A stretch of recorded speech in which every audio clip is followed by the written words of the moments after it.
કેમ છો મિત્રો?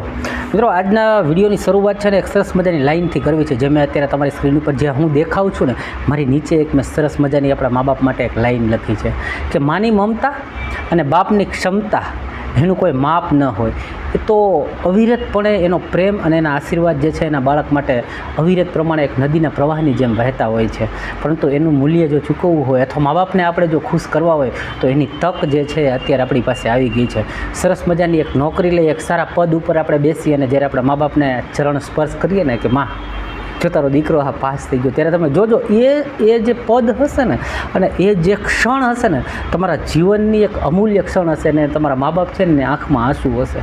બરાબર છે? તો આવી સરસ મજાની જે ક્ષણ તમારા લાઈફમાં આવી શકે એના માટેનો અત્યારે મોકો છે, તક છે. તમે અત્યારે આ તકને ઝડપી લ્યો. બરાબર છે? આવી જ સરસ મજાની વાતની સાથે આજે આપણે આ લેક્ચર જે છે એને શરૂ કરીએ. પ્રથમ પ્રશ્નથી આપણે વિડીયો જે છે એને ચાલુ કરીએ. રિઝનિંગની ઓલ્ડ પેપર અને એમાંય લેટેસ્ટ પ્રશ્ન 2024માં જે આવ્યા અને હવે તમને પૂછાવાની સંપૂર્ણ એવું કહેવાય કે ભાઈ 100% એ પૂછાય એ વીજ આપણે પેટર્નના દાખલાઓ જે છે એ સોલ્વ કરવા જઈ રહ્યા છીએ. પાર્ટ નંબર 6 છે, તો ચાલુ કરીએ મિત્રો.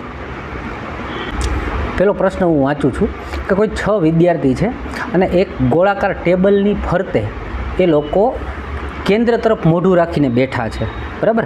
હવે જો કન્ડિશન જે છે ને એ વાંચતા જઈએ, પછી હું આખો દાખલો છે તમને સરસ રીતે સમજાવું. એ છે ને એ સીની નજીક ડાબે બેઠો છે. ઓકે, એ નામનો જે વ્યક્તિ છે એ સીની ડાબી બાજુ બેઠો છે. બરાબર? ઈ છે એ ડીના જમણે ત્રીજા સ્થાને બેઠો છે. ડી છે એ સીનો પાડોશી છે. બી છે ઈ અને એફનો નજીકનો પાડોશી છે. એફની જમણી નજીકમાં કોણ બેઠો છે? બરાબર? હવે હું તમને કહી દઉં મિત્ર, આવો પ્રશ્ન આવો દાખલા માટે તમે તૈયાર રહેજો. બરાબર? ગયા વખતે ગ્રુપ ડીની અંદર તમને હું કહું તો આવા પ્રશ્ન 4, 5, 5 એક શિફ્ટની અંદર આવ્યા છે. એટલે કહે ભાઈ ખુરશી કી પેટી બાંધ લીજીએ. બરાબર? આ એના જેવું છે કે ભાઈ તમને આ પ્રશ્ન જે છે આવવાનો છે, એના માટે અત્યારથી તૈયારી કરજો. ચાલો હું આ પ્રશ્ન છે ને વ્યવસ્થિત સમજો ને એક ટ્રીક આપીશ કે ભાઈ આવા પ્રશ્નને તમે આમ ઝડપથી કેવી રીતે કરી શકો. અને જો તમે ખરેખર એપ્લાય કરજો, પ્રેક્ટિસ કરજો, નહીંતર આ બધું ખાલી જોવાથી નહીં આવડે મિત્રો, એટલું ખાસ યાદ રાખજો. તો હું તમને સમજાવવો દાખલો કેમ ગણવો એ. બરાબર છે? જુઓ હવે એના માટે શું કરી શકાય. તો અહીંયા મેં નીચે થોડીક જગ્યા આપી છે. બરાબર? હું કોશિશ કરું કે તમને બહુ વ્યવસ્થિત રીતે આ દાખલો જે છે ને એ સમજાવી દઉં. 6 વિદ્યાર્થી છે ને એક ગોળાકાર ટેબલને ફરતે બેઠા છે. બરાબર? હવે પહેલાં હું એક ગોળ નહીં, પહેલાં ટ્રીક શું કરવી જોઈએ ને એ વસ્તુ તમને સમજાવી દઉં, એટલે કે આ પ્રશ્નને તમને મજા આવી જાય. અહીંયા એક લાઈન સરસ મજાની લખી. ઈ છે ને એ ડીના જમણા ત્રીજા સ્થાને બેઠો છે. હવે કુલ વિદ્યાર્થી કેટલા છે? 6 બેઠા છે. હવે જો આ ડાબું જમણું તમે થોડી વાર ભૂલી જાઓ. ડાબું જમણું તમે ભૂલી જાઓ એટલે જ્યારે 6 વ્યક્તિ બેઠા છે ને, તો પહેલાં હું તમને આ ટ્રીક સમજાવવા માટે કહું તો કે ભાઈ 1, 2, 3, આ 4 અને 5 અને 6 જણા બેસાડી દો. બરાબર? હવે જો કોઈ પણના ડાબે કે જમણે હું વાત કરું તો અત્યારે આ જે છે એના હું જમણી સાઈડ આ બાજુ જઈશ. એને એવું કહેવામાં આવે કે ત્રીજા સ્થાને, એટલે 1, 2 અને ત્રીજું. તો હવે જુઓ જી તમે, જ્યારે ત્રીજું કહેવામાં આવે ને, બરાબર છે? હવે એવી જ રીતે હું કહું આના ત્રીજા સ્થાને. બરાબર? તો 1, 2 અને ત્રીજું.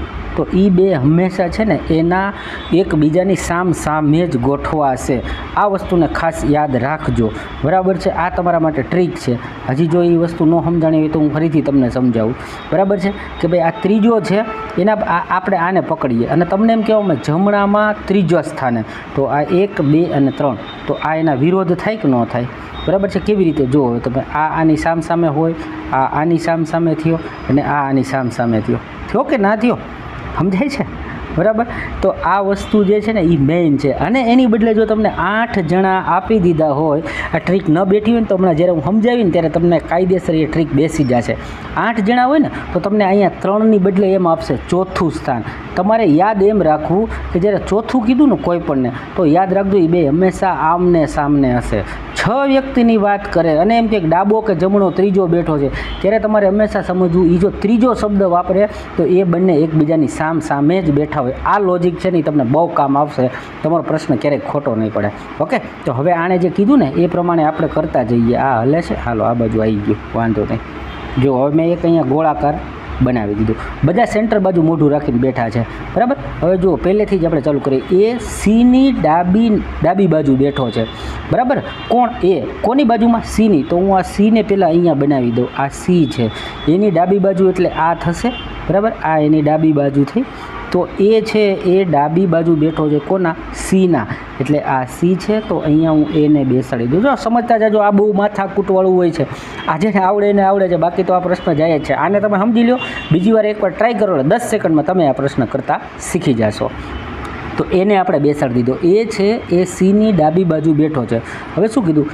ઈ ડીના જમણે ત્રીજા સ્થાને. એટલે હમણાં આપણે વાત થઈ હતી ને કે ભાઈ ઈ જે છે એ ડીના ત્રીજા સ્થાને. એટલે હંમેશા તમારે શું યાદ રાખવું કે જો ઈ અહીંયા બેઠું હશે ને તો ડી અહીંયા હશે, એની આમને સામને હોય તો જ આ વસ્તુ લાગુ પડે. ઓકે, એટલું તમારે યાદ રાખવાનું છે. હવે આપણે પહેલાં તો 6 વસ્તુ બનાવી નાખીએ. બરાબર છે? એટલે શું થાય કે ભાઈ આપણે 6 જણાને ગોઠવવાના છે ને, એના માટે સામસામે કોણ આવે એ થઈ જાય. એટલે મેં હાલ સી અને એને જ બનાવ્યા છે. ઓકે, હવે થોડો કલર ચેન્જ કરી લો. હવે પછી શું કહે છે? ઈ ડીના જમણે. હવે એને આપણે થોડીક વાર મૂકી દઈએ, કારણ કે ક્યાં ક્યાં બેસાડવા એ મને ખબર નથી. એમ તો ખબર પડે, જો ઈ અને ડી છે એ સામસામે હોય તો ઈ ક્યારેય અહીંયા નહીં આવે, કારણ કે સોરી ઈ છે એ ક્યારેય અહીંયા નહીં આવે. ઓકે, શું કામ કે સીની સામે થાય? ઈ છે એ અહીંયા નહીં આવે. શું કામ કે એની સામે થાય. એટલે આપને આ તો ખબર પડી ગઈ, ઈ ને ડી હામહામાં હોય એટલે અહીંયા તો હશે જ નહીં. તો એની પાછળ સ્થાન શું વધ્યું? એક તો આ વધ્યું અને એક તો આ વધ્યું. તો એના સિવાયની લાઈન આપણે જે છે એ વાંચીએ. બરાબર, ડી સીનો પડોશી છે. તો ડી છે ને એ સીનો પડોશી છે. એનો મતલબ કે સીની આ બાજુ જ ડાબી બાજુ તો એ બેઠો છે ને, તો ડી હંમેશા ક્યાં આવશે? તો કે ડી અહીંયા આવશે. ક્લિયર થતું જાય છે? હવે જુઓ જી, આ જગ્યાએ અને આ જગ્યાએ તો ઈ અને ડી આવવાના જ નથી, તો વધ્યું ક્યાં? તો ડી તો અહીંયા આવી ગયો, તો હવે ઈ ક્યાં આવશે? તો કે ઈ છે એ અહીંયા આવશે. ઓકે, પછી વાત કરીએ. બી છે ને ઈ અને એફનો નજીકનો પડોશી થયો. કોણ? બી. ઈ અને એફનો. તો હું બીને અહીંયા બેસાડી દઉં તો એફ અહીંયા આવે કે ન આવે? તો જ એનો પડોશી થયો કે નહીં? સો હવે તમને આખી મારું લોજિક સમજાણું. ઈને મેં અહીંયા બેસાડ્યો. શું કામે? તો કે ભાઈ અહીંયા બી અને આ એફ અહીંયા લખ્યું છે ને, બી ઈ અને એફની વચ્ચે બેસશે. બરાબર, તો અહીંયા હું બીને બેસાડું તો આ ઈ અને આ એફની વચ્ચે. આવું શું કામ કર્યું? તો કે અહીંયા કીધું હતું ને ઈ ડીના જમણા, એટલે ઈ છે અને ડી તો હંમેશા આમને સામને જ થવાના છે. ઓકે, આખી બેઠક વ્યવસ્થા તમને સમજાઈ ગઈ કે ન સમજાઈ ગઈ મિત્રો? સાચું કહેજો. સમજાણું ને? બરાબર છે. ઉભા રહો, તમારી સામે આવું, નહીં તો પાછા તમે બોલશો નહીં. બરાબર, સમજાણું ને? તો એક લાઇક કરો. આ જો મેં તમને મસ્ત ટ્રીક સમજાવી છો, એક લાઇક કરી દો ચલો ફટાફટ. અને આવા જ સરસ મજાના દાખલા જે છે જે આગળ જોવાના છે, કે તમારું માઇન્ડ જે છે ને એને તર્ક કરતાં શીખવાડી દેવાનું છું હું અત્યારે તમને. ચલો આગળનો પ્રશ્ન જોઈએ, મજા આવી જશે. ચાલો, આ ટાઈપના તમે 3 પ્રશ્ન માટે તૈયાર રહેજો. 3 કે 4 પ્રશ્ન જે છે ને એ તમારે આવવાના જ છે. એટલે અત્યારથી પ્રેક્ટિસ કરતા જાઓ. બરાબર છે? અને આપણે આને સમજાવીએ. આનું મેં સ્પેશિયલ એક લેક્ચર મૂક્યો છે, હું બોર્ડ ઉપર ભણાવું છું સરસ મજાનો. જેને ન ખબર હોય નીચે ડિસ્ક્રિપ્શનમાં આપણાની લિંક આપીએ જ છે ભાઈ, જોતા રહેજો. જો શું કહેવા માગે છે કે ભાઈ એ એમ કહે છે કે દરેક સફરજન છે ને એ કેળા છે. બરાબર છે? પછી પાછું શું કે દરેક દ્રાક્ષ છે એ પણ કેળા છે. દરેક કેળા છે ને એ બધા બટેટા છે. હવે આના ઉપરથી તમને નિષ્કર્ષ આપે કે શું સફરજન બટેટા છે, પાછું એમ કહે છે દ્રાક્ષ છે એ બટેટા છે, થોડીક દ્રાક્ષ છે એ કેળા છે. તો આને સમજવા માટે છે ને આ રીતના વેન આકૃતિઓ આપણે બનાવતા હોઈએ છીએ. બરાબર, એના આધારે તમે સમજી શકો. તો હું પણ તમને અત્યારે અહીંયા બનાવી દઉં જેથી કરીને તમે આને સમજી શકો. હવે જો પહેલી જ વસ્તુ લઈએ, દરેક સફરજન છે એ શું છે? કેળા છે. બરાબર, એટલે કે ભાઈ એપલ તરીકે હું આને દર્શાવી દઉં તો આ થયું એપલ, એટલે સફરજન. ઓકે, એ બધા શું છે? કેળા. કેળાને શું કહેવાય? શું કહો છો તમે બધા? બનાના. ઓકે, એટલે અહીંયા હું બનાવી દઉં છું બી, એટલે બનાના. ઓકે, પહેલી લાઈન થઈ ગઈ. બીજી લાઈન, આ દરેક સફરજન જે છે એ બનાના છે. ઓકે, એટલે આખું જે છે એ બનાનાની અંદર મેં સફરજનને મૂકી દીધું. એટલે હવે આ પહેલી લાઈન થઈ ગઈ. બીજું, દરેક દ્રાક્ષ કેળા છે. દ્રાક્ષને ગ્રેપ્સ તરીકે બોલવામાં આવે છે. એટલે કે હું અહીંયા છે ને એક જી બનાવી દઉં છું. ઓકે, આ જી છે એ ગ્રેપ્સ એટલે કે દ્રાક્ષ છે. દરેક દ્રાક્ષ એ કેળા છે, તો મેં કેળાના કલરની અંદર બરાબર છે આ ગ્રેપ્સને પણ મૂકી દીધી. ઓકે, હવે આગળનું જોઈએ. શું કહે છે? દરેક બટેટા છે એ શું છે? દરેક કેળા છે ને એ પાછા બટેટા છે. એટલે કે આ કેળાનું છે બનાનાનું. ઓકે, એ બધા છે એ શું છે? તો કે બટેટાને શું કહેવાય? તો કે પોટેટો. એટલે કે આ પોટેટોનું આખું એક સર્કલ બનાવી નાખું તો હવે જુઓ એની અંદર બનાના આવી ગયું. ઓકે, ફરીથી તમને સમજી દઉં. સફરજન એટલે કે મેં આ લીધું એપલને, એ બધા કેળાની અંદર એટલે કે આ બીની અંદર આવી ગયા. ઓકે, બધાને સમજાઈ ગયું. પછી દ્રાક્ષની વાત કરી એટલે કે અમે ગ્રેપ્સને લીધી. ઓકે, તો હવે આ ચિત્ર જે છે એના ઉપરથી તમે આખું સમજી ગયા છો. હવે વાત કરીએ કે નિષ્કર્ષ આપ્યા દરેક સફરજન બટેટા છે, તો આ એપલ જે છે એ બધા આ પોટેટોની અંદર તો છે કે નહીં, કે હા, પેલું નિષ્કર્ષ સાચું છે. પછી કહે છે દરેક દ્રાક્ષ બટેટા છે, એટલે કે આ દ્રાક્ષ છે એ પણ બટેટાની અંદર છે, તો કે હા. પછી શું કીધું, થોડીક દ્રાક્ષ કેળા છે, બરાબર છે, થોડીક દ્રાક્ષ કેળા છે. હવે જ્યારે થોડો શબ્દ વાપરે અને એ પોઝિટિવ વેવમાં જો છે એવું કીધું, અહીંયા એમ કીધું હોત ને નહીં તો આપણે એના માટે વિચારવું પડે. પણ જ્યારે થોડોક કે અમુક શબ્દ વાપરે અને પોઝિટિવ વેમાં વાપરે તો બધા કે થોડા કે એનો મતલબ તમારે એક જ સમજવો.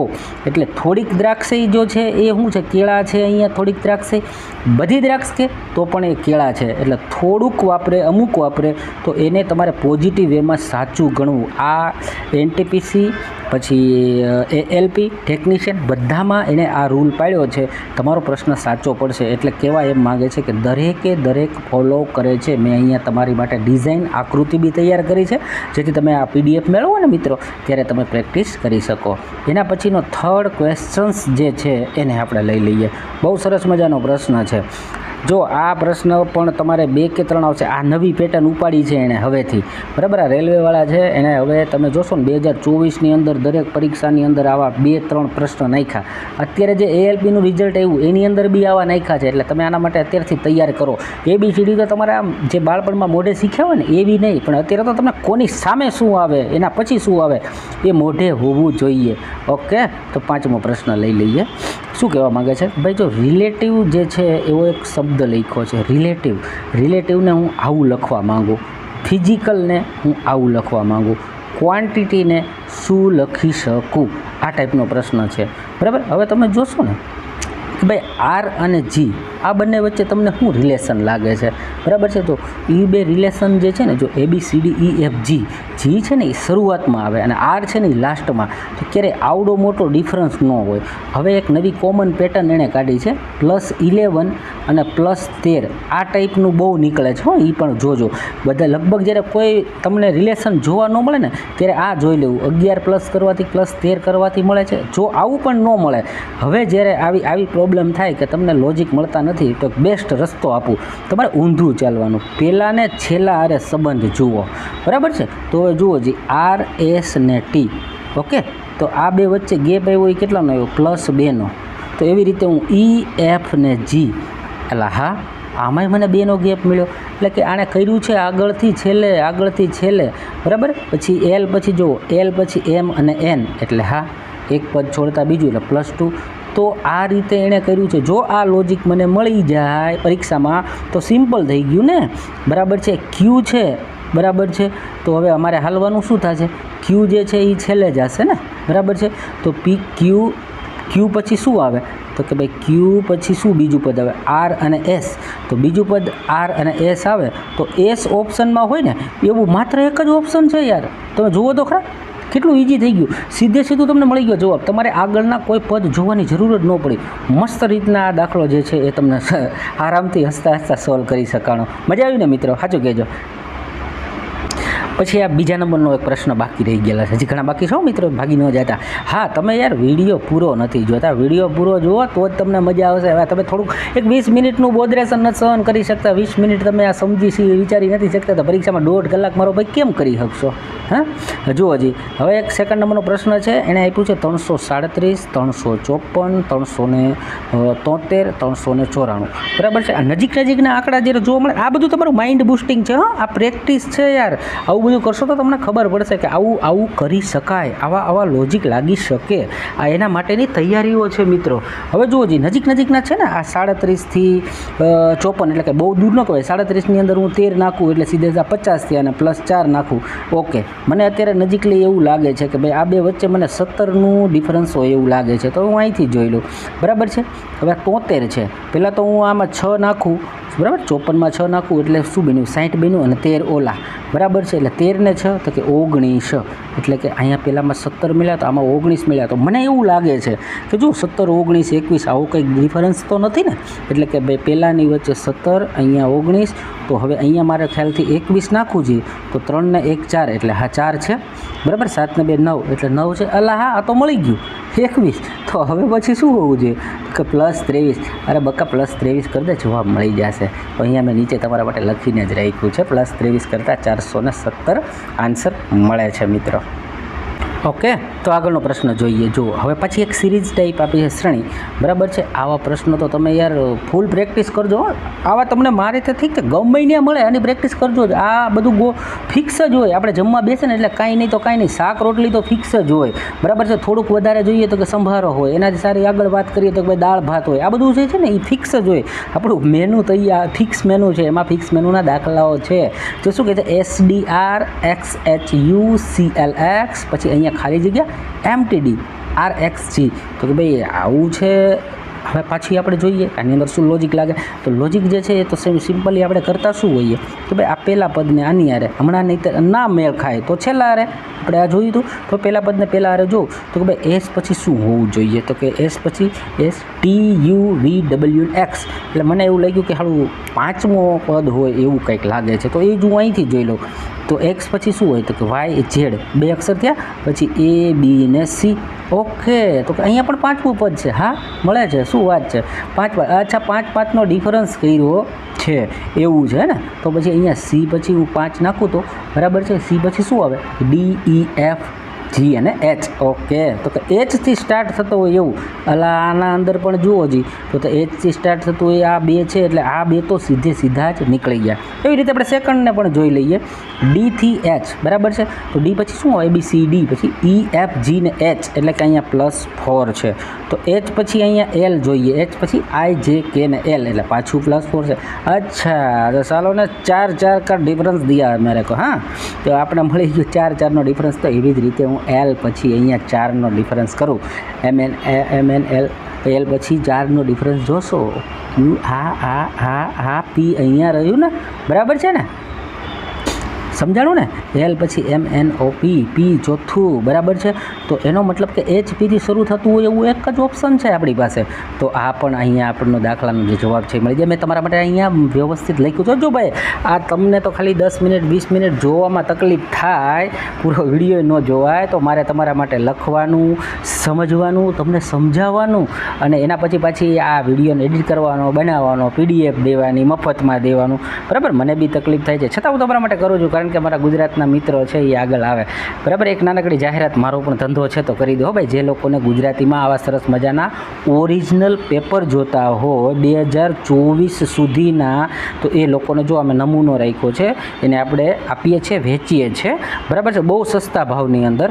માત્ર ને માત્ર 150 રૂપિયામાં આપણે છે ને એને 2000 પ્રશ્ન મળે એટલું મટીરિયલ આપણે 150 રૂપિયામાં આપીએ છીએ.